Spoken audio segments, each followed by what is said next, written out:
Hello, all my friends out there in cyberspace and social media. My name is Kevin Lipton. I am the managing partner here at the Lipton Legal Group.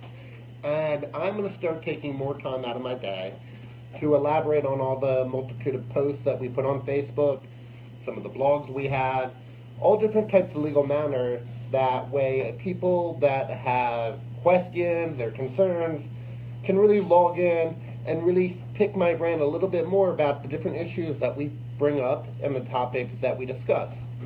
The topic that we posted about yesterday was that the famous band U2 was sued by songwriters claiming they stole the song The Fly. Now, this is not a new thing going on in the world of law and music. This happens, sadly, all the time. Most recently, the top 10 biggest copyright infringement song cases were number one with the Beach Boys and Chuck Berry. The actual famous song Surfing in the USA in 1963 was alleged to be stolen from Sweet Little 16 by Chuck Berry. One of the most famous of all time, still going today, is Led Zeppelin versus Willie Dixon, Bring It Home by Led Zeppelin. Stairway to Heaven has been having issues. George Harrison versus the Chiffons in 1976.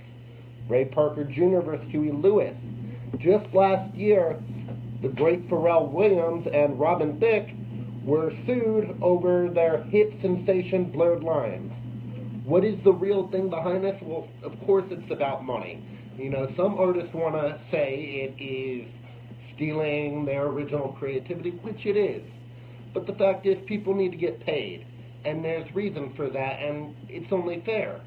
Now, some might argue that there are only a limited number of songs that could be made in this day and age, but the fact of the matter, guys, is there are so many notes, there are so many combinations, there are so many differences in pace and style and harmony that, you know, we still need to have new original creative content.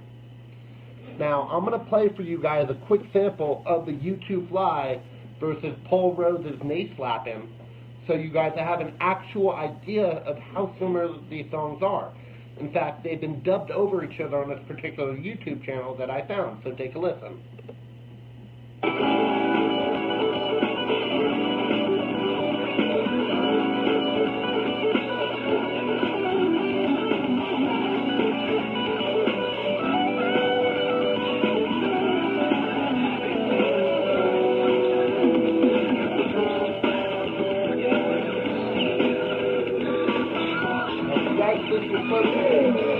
There's very little interference between the songs being played over each other.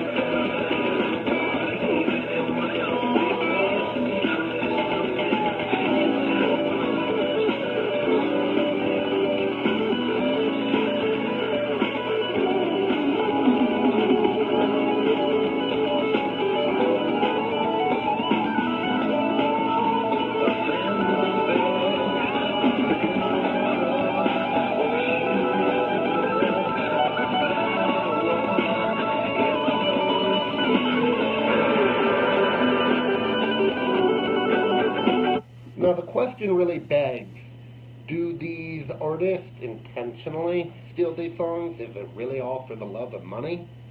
For the great OJs? Well, you know, people like U2, Bono, George Harrison, these are some of the titans of the music industry, some of the best people to ever grace our earth with their hands on musical instruments. And really, you know, there's a very small, thin line that comes up between what someone is trying to copy and what is ultimately being contributed towards the way their mind thinks musically.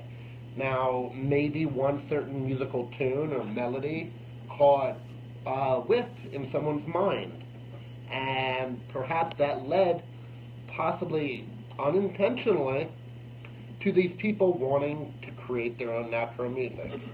A couple other major cases throughout the years: John Fogerty versus Creedence Clearwater Revival on The Old Man Down the Road in 1985. Vanilla Ice versus Queen and David Bowie in 1990, and the beloved song Ice Ice Baby. Everyone remembers that classic. De La Soul versus the Turtles in 1991. Transmitting live from Mars was De La Soul versus You Showed Me by the Turtles, written by Roger McGuinn and Gene Clark in 1969. Two Live Crew versus Roy Orbison in 1994. Ray Orbison's Oh Pretty Woman was going back, and it had the exact same line and name, Pretty Woman by Two Live Crew. At least in these other situations, they changed the name of it. More recently, The Verve versus the Great Rolling Stones, 1997. You know that song when we're all at graduation, Bittersweet Symphony by The Verve? Well, the Rolling Stones claimed the last time, written in 1965, is what it was based on. Ultimately, in that particular case, The Verve forfeited all of the songwriting royalties and publishing rights, and the song credit reverted to Jagger and Richards. You know, oftentimes it's not intentional. A good question here that's been brought up today is, what's the statute of limitations on such a case? Well, much like all different types of cases, there's civil and there's criminal situations. Civil means money, criminal means you're getting in trouble. So, specifically, for criminal proceedings, is based on Title 17, Section 507, and that ultimately gives 5 years for a person to bring such a case in criminal courts. Now, ultimately, there's a greater length of time in criminal law versus civil law because, you know, it's not just about money, it's about people's liveliness, about doing right and wrong, and trying to fix these things from the past. On the counter, in civil lawsuit, which again is what we care about, the cash money, it's only 3 years unless it's committed, unless time is accrued.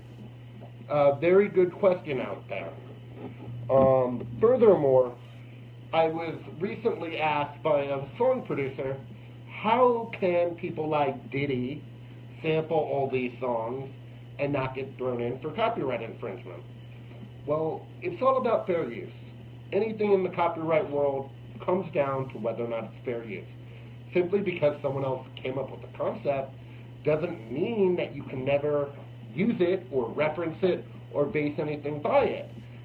The fact is, we need to give credit where credit is due. You know, in music, as long as you sample and pay the royalty fees, you can use a sample of a cool hook in this new hip-hop song that Diddy's coming out with. Or even more modernly, in fair use when it comes to animation. You know, Family Guy is one of the best shows on TV that makes parodies constantly about different celebrities or famous material from movies or scenes and this and that. And it just so happens that in my copyright class back in law school, the seminal case on fair use was my best friend's dad, Harry Metrano, his father, Arthur Metrano, the famous actor from the Police Academy movies, and Family Guy. Now, what was so interesting about that particular case, with Art Metrano doing his famous on Johnny Carson show, da-da-da-da-da-da-da, is the Family Guy show had Jesus Christ, do the exact same bit and routine on its show to make a joke.